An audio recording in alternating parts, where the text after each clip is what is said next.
Nous sommes avec Jean-Luc Mélenchon, député des Bouches-du-Rhône, président du groupe La France Insoumise à l'Assemblée nationale. Bonsoir Monsieur Mélenchon, merci d'être avec nous.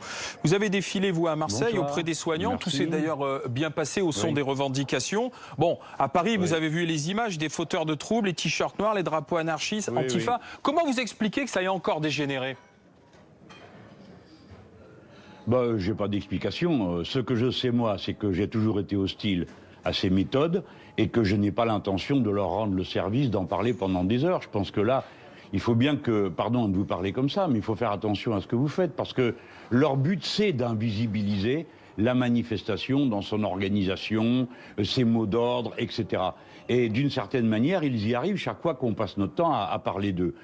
Ce qu'ils font est absolument condamnable. Je crois que maintenant, tout le monde a bien compris que ce sont des éléments anti-ouvriers, anti-salariés, qui s'expriment là. Après, une fois qu'on a dit ça, la question que plusieurs sur ce plateau ont posée est légitime. Enfin, la tâche de police, c'est une tâche technique. Alors, ni vous ni moi, on est compétents dans ce domaine, mais est-ce que vous accepteriez, je ne sais pas moi, un journaliste qui raconte des mensonges, un infirmier qui se trompe dans les gestes chirurgicaux? Non.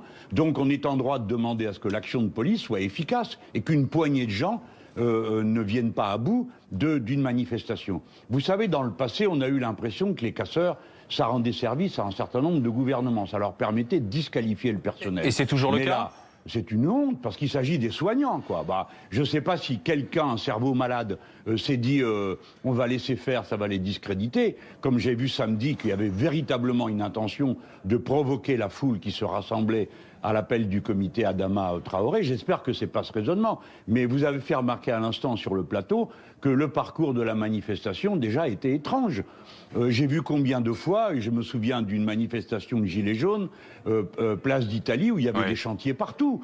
Des fois on est mal à l'aise. Là, la manifestation, elle était au plus près. Pardon, Monsieur Mélenchon, mais la manifestation, elle était au plus près du ministère de la Santé. Vous connaissez très bien ce quartier, donc c'était d'interpeller le ministre Véran. C'est pour ça, Oui.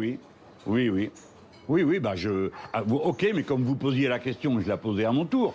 De toute façon, vous avez vu des policiers manifester à même pas 100 mètres de l'Élysée. Ça n'avait pas l'air de déranger le ministre de l'Intérieur. En ce moment, il y a une ambiance qui n'est pas bonne. On ne peut plus parler tranquillement de ces questions-là.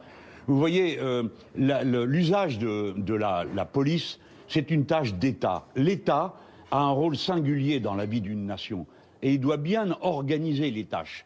Là, nous avons quel est le rôle de la police quand il y a une manifestation comme celle-ci, qui est une manifestation de professionnels, etc. C'est de garantir la manifestation, pas de voir les manifestants comme des ennemis vis-à-vis desquels on prévoit tout un dispositif guerrier. C'est absurde.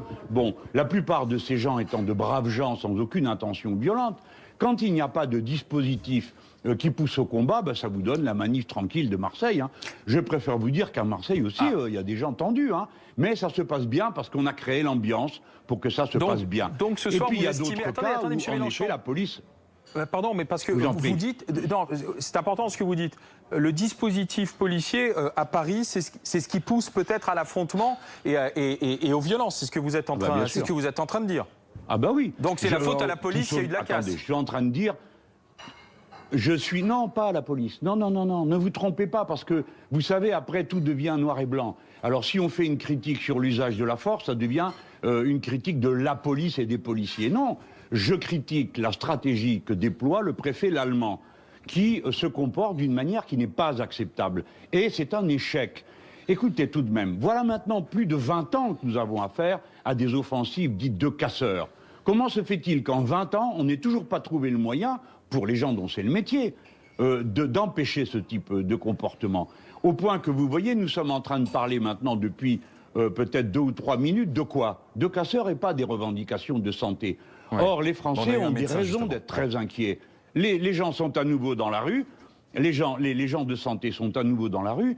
Si pour notre malheur, par hasard, le Covid-19 devenait un Covid-20, est-ce que toutes les mesures ont été prises? Les soignants nous disent non.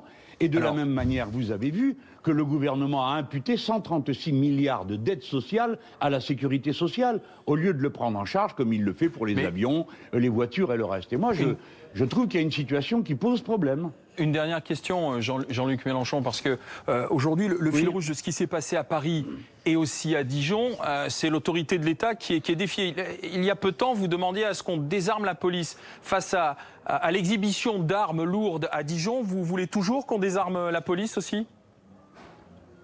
Bien sûr, les gardiens de la paix n'ont pas à être armés. La situation à Dijon, et d'abord je vous signale qu'à Dijon, la police est armée, et ça n'a rien empêché.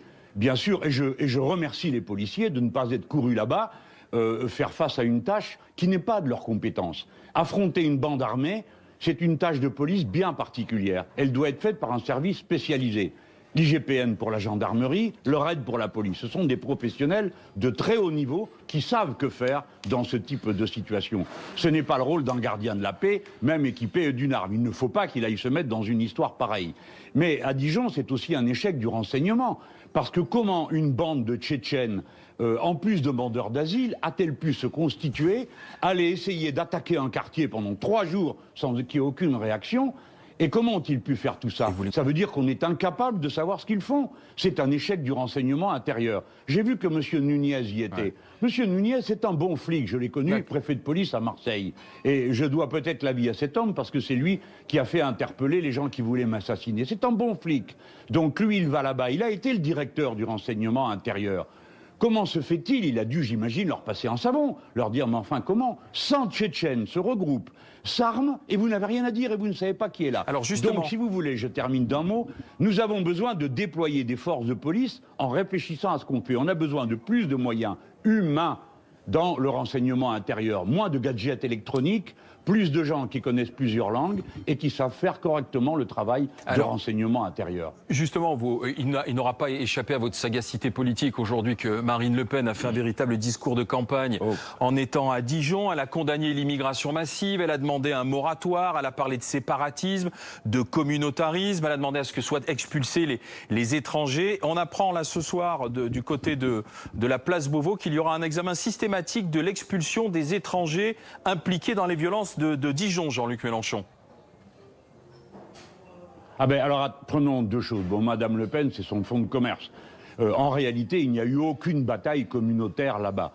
J'ai appelé le maire de Dijon, parce que quand même c'est le mieux placé pour vous parler de ce qui se passe à Dijon. Son adjoint s'est également exprimé sur le sujet. Il n'y a rien de communautaire. Il y a une bande de Tchétchènes qui a attaqué un quartier déshérité, un quartier où on a empilé des gens, et qui en quelques heures a fait régner la terreur là-dedans. Par conséquent, ceux qui sont pris là, qui sont demandeurs d'asile politique, n'auront pas leur asile politique, et c'est une bonne chose qu'on les expulse. Enfin, on ne vient pas en France pour se battre dans la rue avec des barres de fer et des armes et je ne sais quoi. Par conséquent, mais Madame Le Pen, c'est pas son sujet. Elle vient semer de la haine et rendre les choses incompréhensibles. Il vaut mieux que les Français sachent qu'à Dijon, ce qui s'est passé, ce n'est pas une guerre ethnique, ce n'est pas une guerre religieuse, ce n'a rien de tout ça. C'est quelque chose de beaucoup plus simple, qui est une bataille rangée par des gens qui ne respectent rien. Et je vais vous dire ça, il faut que le renseignement intérieur soit plus vigilant avec les gens qui viennent des zones de guerre, comme c'est le cas des Tchétchènes. Parce que dans ces zones de guerre, on prend des habitudes, des mauvaises habitudes de violence, d'armement, qui n'ont pas cours dans les sociétés pacifiques comme les nôtres. Et donc le renseignement intérieur doit être beaucoup plus vigilant par rapport à ces bandes, comme aux bandes d'extrême droite, qui viennent de ces batailles interreligieuses. Je le rappelle, à Dijon, Dijon est une ville tranquille, il n'y a pas de bataille interethnique à Dijon. Et le quartier des Grésilles, où ces événements ont eu lieu, mérite mieux que l'image catastrophique qu'on a pu en donner. Les gens sont de braves gens là-bas, croyez-moi. Merci Jean-Luc Mélenchon d'avoir été en direct avec nous sur BFM TV pour réagir à l'actualité du jour, à la fois Paris et Dijon.